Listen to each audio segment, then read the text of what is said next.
Argentina does not make any bones about taking pride in its unblemished European heritage. But let's ask ourselves, is it possible for a country whose beginning was so closely tied to the exploitation of enslaved Africans now claim a racial profile that excludes Africans? So, how did Argentina become a so-called white country? Welcome to the Sankofa Pan-African series. Please support us through Patreon or by buying me coffee. Subscribe and turn on your notification buttons. And please don't forget to check out our new website, sankofastorybooks.com, for history, Afrocentric stories, and other resources for our children. Well, as we know, in order to arrive at who, where, or what we are today, we need to look back at history. So let's start by debunking a popular saying in Argentina, which goes, Mexicans descend from the Aztecs, Peruvians from the Incas, but Argentinians descend from the ships. That belief in a strictly European Argentina continues, and even as at 2018, Mauricio Macri, the immediate past president of Argentina, declared at the World Economic Forum in Davos that we are descendants from Europe. Now, this Eurocentric view should be vehemently disputed because it is factually untrue. And Argentinian researchers and activists like Ali Delgado and Patricia Gomez, both of who are women of African descent, are providing evidence to the contrary through recent studies of population surveys and genetics. As Ali Delgado points out, this kind of saying stems from a refusal to confront Argentina's racist views. And according to Patricia Gomez, it used to be said that there were no blacks and hence there was no racism. History shows that there was a thriving population in the country now known as Argentina way before Europeans arrived there. So we know the country had inhabitants there before the Europeans arrived.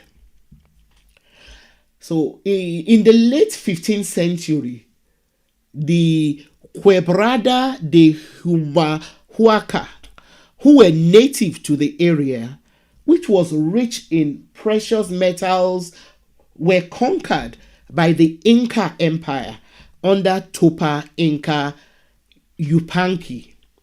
The reason for the conquest was to take over the supply of the abundant precious metals like silver, zinc, and copper that were found in the country.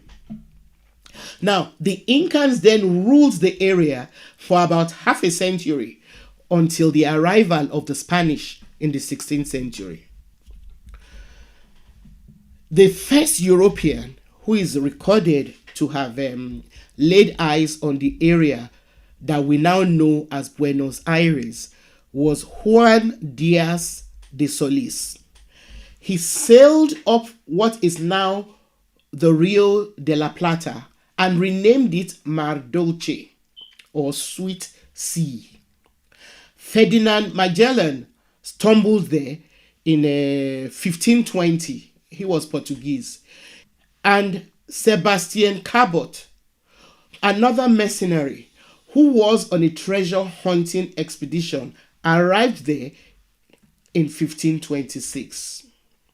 It was Cabot who returned to Spain and convinced the Spanish monarch that more wealth was to be made in the region. The Argentina we now know was only conquered after repeated attempts at colonization by the Spanish. In order to fully exploit this land that was so rich in precious metals, the Spanish needed slaves.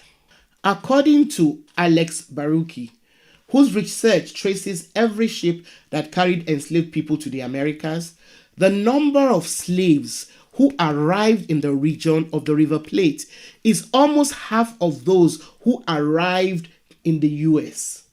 As such, at some point, the country had a robust African population because of the slaves who were brought there. Census records kept by Argentina's Spanish colonists show that by 1778, Africans and Afro descendants made up 37% of the population of what is now the country of Argentina. At that time, in some provinces, their population was more than 50%. So people of African descent were heavily involved in Argentina's struggle for independence from Spain in 1812. So what happened to them? Well, Gomez and Delgado argue that their erasure is primarily the result of racist 19th century leaders who set out to obliterate Argentina's rich black culture from the nation's history and collective consciousness. Gomez argues that one of the things that they did was to manipulate census records in order to erase black people, first from the statistics and then from the history books.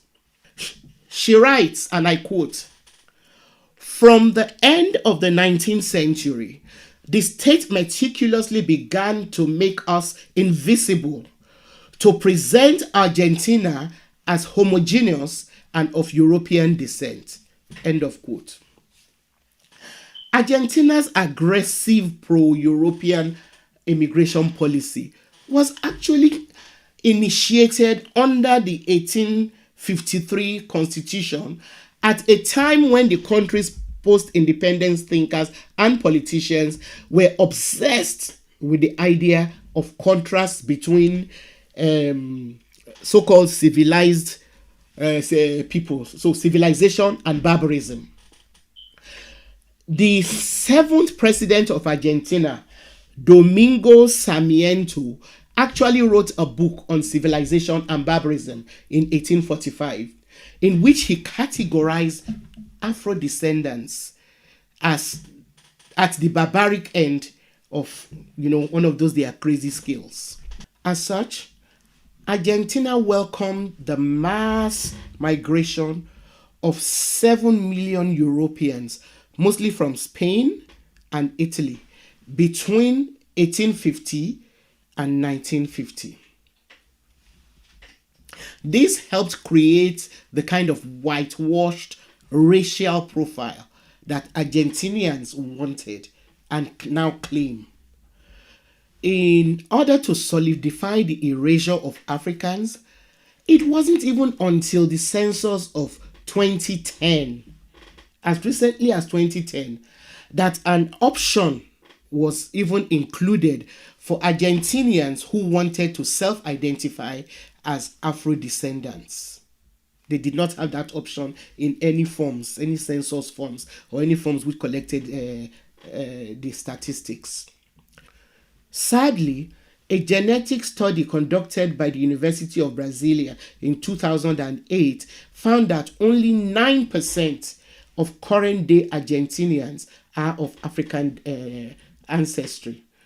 In essence, what this means is that the influx of Europeans has, and then the fact that some of them would intermarry, have kids with Africans, people of African descent, has continued to dilute the genetic pool and erase the African genes. Anyway, for an in-depth analysis of Argentina's whitening process, I strongly recommend that you read Erica Dennis Edwards' brilliant book based on extensive research.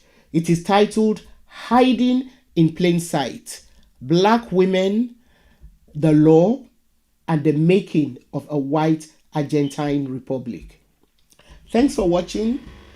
Don't forget to subscribe and turn on your notification buttons. Continue to support us on Patreon or by buying me coffee. Please check out our website, sankofastorybooks.com, for history, Afrocentric stories, and other resources for our children.